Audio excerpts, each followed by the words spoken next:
So you think about moving to Atlanta and you're wondering what $575,000 will get you, or maybe you're wondering, is it a buyer's market, seller's market? Is the market going up? Is it crashing? Like, what's going on in Atlanta? And that's exactly what we're gonna cover in this video, and we're gonna get after it right now.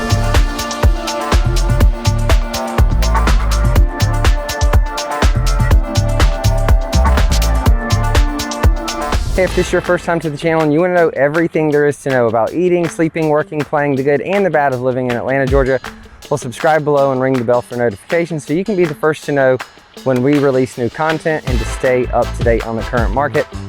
To be honest, I didn't even plan on doing this today, but I figured if I was out, I might as well share it with you. Right now in Atlanta, it's really the tale of two houses. And what I mean by that is if your property is overpriced or if it's in terrible condition, then it's gonna sit. The house I was at previously, right before this, $875,000 price point. It was dirty, it was cluttered, like the people stayed home during the tour. Like there was nothing about it that presented itself well, but it was actually priced really well, about $50,000 under market for that property in that community, and there was nobody there. Literally, I was the only one that showed up. That's really disappointing from the standpoint that it's a great house. I mean, it's good for my client because they're probably gonna get a great deal on a great home because it was poorly marketed. But even though it was a great home, it was only built a few years ago, even though it was in great overall condition, a great location and priced appropriately, it didn't show well. Like the pictures online looked like garbage. The house itself, you know, wasn't cleaned up and it didn't present itself well. And so that's kind of one thing that's going on if the house isn't presentable, or if it's overpriced, or if it's just in disrepair. Any of those things are out of whack, like it's gonna sit. And then you contrast that with this home, and I'm gonna give you a tour of this beautiful property right here behind me, priced at $575,000. And literally, that line has been out the door the entire time I've been here. There are cars all the way up the street, all the way down the street. The offers are due by Tuesday at noon. They want a 30 to 45 day close. They want temporary occupancy so that the seller can stay there through the end of June. So they're very upfront about all the terms that they're looking for, and the home looks and shows really well, and it's priced appropriately. You know, they checked all the boxes, and this is what you have. So this home will not be available next week. So you'll have houses that sit for 2, 3, 4 months, and then you'll have houses that sell in 2, 3, 4 days. Enough about that. Wanted to give you kind of a rundown of the overall market. Let's go inside and take a look.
Well, I hope you enjoyed that tour. Man, there were people all over the place. I'll turn this way so that you can see me. At this point, you've seen enough of the house. This is why it is imperative that you work with an agent who's not just like familiar with the area, but the ins and outs of a transaction and how all of these things works. Like, it pains me, literally, not because of the loss of commission, but because of the poor experience that some people have that are either selling their home in this market or relocating or even just buying in this market. Like, it seems like it's so straightforward and easy, but there's so many moving parts that aren't just related to sticking a sign in the yard or walking through a house and deciding that you want it. And so we really take pride in making this process as smooth as possible for our clients and holding their hand every step of the way through the transaction and making sure that we don't, miss any opportunities to add value to, whether it is getting a deal on the home or whether it's making sure that you don't have buyer's remorse because of the location, the neighborhood, or the lifestyle that you're going to live outside that, beyond the property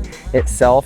Reminds me, we've got some clients relocating from Sweden, and it's been such an interesting process in kind of shepherding them through that.